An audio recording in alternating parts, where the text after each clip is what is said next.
Bonjour les élèves, une petite vidéo pour tenter de dédiaboliser un objet mathématique qui a dû faire passer un certain nombre de nuits blanches à un grand nombre d'entre vous. Objet mathématique qui s'avère très utile en physique, j'ai nommé le vecteur. De manière générale, en physique-chimie, on rencontre deux types de grandeurs. Tout d'abord, les grandeurs scalaires. Ce sont des nombres qui peuvent être positifs ou négatifs. Par exemple, la température, la pression, la vitesse moyenne d'un objet, la masse, la concentration d'une solution, etc. Et puis de temps en temps, un nombre, ça ne suffit pas pour définir complètement une grandeur physique. On a besoin d'indiquer par exemple en plus une direction. Dans ce cas-là, on parle de grandeur vectorielle. Et on utilise le vecteur vitesse pour préciser la direction et le sens. C'est aussi le cas de l'accélération, de la force, du champ de pesanteur, du champ électrostatique, et en fait d'une multitude de grandeurs. Alors, tout d'abord, attention, un vecteur en physique, c'est pas rigoureusement la même chose qu'un vecteur en mathématiques. Faut bien comprendre le rapport entre la physique et les mathématiques. Les mathématiques, le physicien, il s'en sert. C'est pour lui un outil d'une redoutable efficacité pour cultiver son jardin et découvrir les vérités cachées dans la nature. Concrètement, pour un physicien, ce n'est pas au jardinier de se plier aux besoins de l'outil, mais c'est à l'outil de s'adapter aux exigences du jardinier. Alors, voyons concrètement ce dont on a besoin pour décrire correctement une grandeur vectorielle en physique.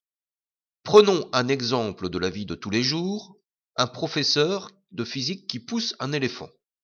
Il exerce sur lui une force grand F.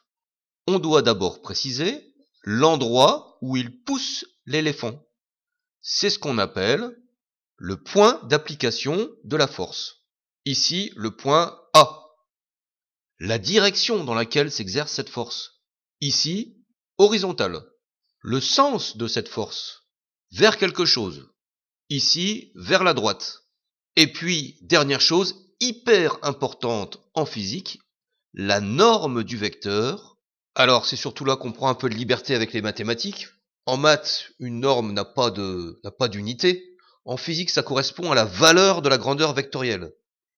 Ici, par exemple, on pourrait avoir norme de F égale 500 newtons, ce qui correspond à l'intensité de la force. Au niveau de la notation, pareil, on prend des libertés. En général, pour la valeur du vecteur, on utilise une notation simplifiée. On écrit simplement grand F égale 500 newtons. Ensuite, pour tracer le vecteur avec la bonne longueur, on doit choisir une échelle. Par exemple, 1 cm pour 100 newtons. On fait un bête produit en croix et on trouve qu'il faut représenter cette force avec un vecteur de longueur 5 cm. Bon, vous voyez, les notations en physique, c'est assez tranquille. Il y a un seul truc où vous devez vraiment faire attention, c'est de ne jamais écrire un truc comme ça. Un vecteur n'est pas un nombre, et réciproquement. Un petit conseil, faites bien attention à ça. Car même si cette erreur peut vous paraître insignifiante, je peux vous assurer que c'est le genre de petits détails qui énerve souvent le correcteur des épreuves de bac. Bon, on entre dans le vif du sujet.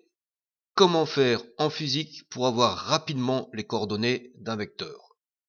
Eh bien, dans un premier temps, il suffit de passer le pont, c'est tout de suite l'aventure. Laisse-moi tenir ton jupon, je t'amène visiter la nature. Non, monsieur Brassens, restons concentrés. Je disais, il suffit d'avoir un système de coordonnées, un repère OIJ dans lequel on va pouvoir exprimer les coordonnées suivant X et suivant Y du vecteur.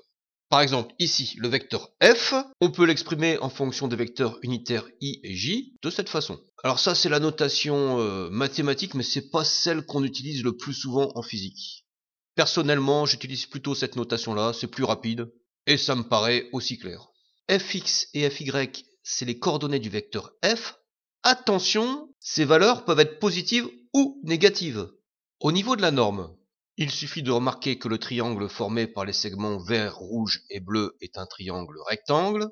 En appliquant Pythagore, on voit que l'hypoténuse correspond à F et vaut donc racine carrée de Fx2 plus Fy2. À noter que la norme d'un vecteur est toujours positive, que fx ou fy soit positif ou négatif d'ailleurs. Alors, imaginons trois systèmes de coordonnées différents. Le même vecteur dans les trois systèmes de coordonnées. Par exemple, le vecteur g, champ de pesanteur. Alors, c'est un cas classique, il faut exprimer les coordonnées de ce vecteur g en fonction de la norme g dans un repère OXY. Premièrement, on regarde si la composante du vecteur est nulle dans une direction.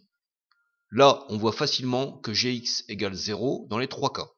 Ensuite, suivant l'autre composante, on regarde simplement si ça va dans le sens positif ou dans le sens négatif de l'axe. Et on met le signe, plus ou moins.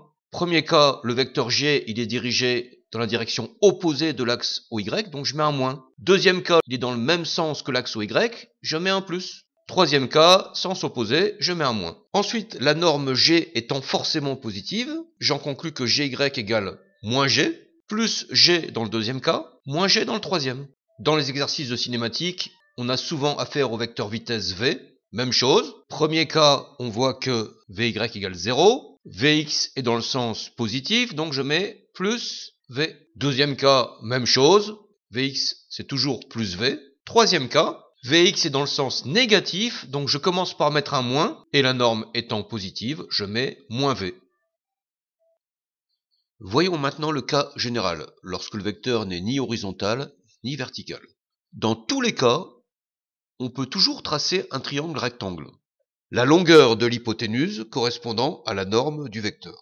Alors, petit rappel de trigonométrie. Si on place un angle alpha dans ce triangle rectangle, on définit de fait le côté opposé à cet angle et le côté adjacent à cet angle. Du coup, on a deux formules qu'on doit absolument connaître. Sinus alpha, côté opposé sur hypoténuse, cosinus alpha, côté adjacent sur hypoténuse. Concrètement, dans les exercices, le côté opposé et le côté adjacent correspondront aux coordonnées x et y du vecteur. Donc c'est pas trop sous cette forme-là qu'on va utiliser ces formules, c'est plutôt sous cette forme-là. Le côté opposé est égal à l'hypoténuse, c'est-à-dire la norme du vecteur, fois sinus alpha. Côté adjacent égale norme fois cosinus alpha. Dans les exercices, il ne restera plus qu'à savoir si le côté opposé c'est la composante x ou la composante y, et même chose pour le côté adjacent. On va voir quelques exemples. On va étudier ces trois cas. Il s'agit d'un vecteur f, il faut trouver ses composantes fx et fy. Alors même méthode que précédemment, je commence par m'occuper uniquement des signes. Premier cas, le vecteur f est dirigé dans le sens des x positifs et dans le sens des y positifs. Alors je mets plus et plus. Deuxième cas, le vecteur f est dirigé dans le sens des x négatifs et dans le sens des y négatifs. Je mets moins et moins. Troisième cas, il est dirigé dans le sens des x positifs et y positifs, plus et plus. Maintenant, il ne me reste plus qu'à regarder dans chaque cas qui est le côté opposé et qui est le côté adjacent. Premier cas, le côté opposé, c'est la composante suivant y, et le côté adjacent, la composante suivant x. Fx égale norme fois cosinus alpha, et Fy égale norme, c'est-à-dire f fois sinus alpha. Deuxième cas, c'est pareil. Le côté opposé à l'angle alpha, c'est aussi la composante suivant y, et le côté adjacent correspond aussi à la composante suivant x. Là, on n'a pas du tout à s'occuper des signes, vu qu'on s'en est occupé précédemment. Troisième et dernier cas, le côté opposé à l'angle alpha, cette fois-ci, c'est fx, donc fx égale f fois sinus alpha, et le côté adjacent, cette fois-ci, c'est fy, donc fy égale f cos alpha. Voilà, on pourrait faire d'autres exercices avec les axes dans l'autre sens, tout est possible. Si vous avez compris cette méthode, elle s'applique dans tous les cas. Bon courage et bonne révision.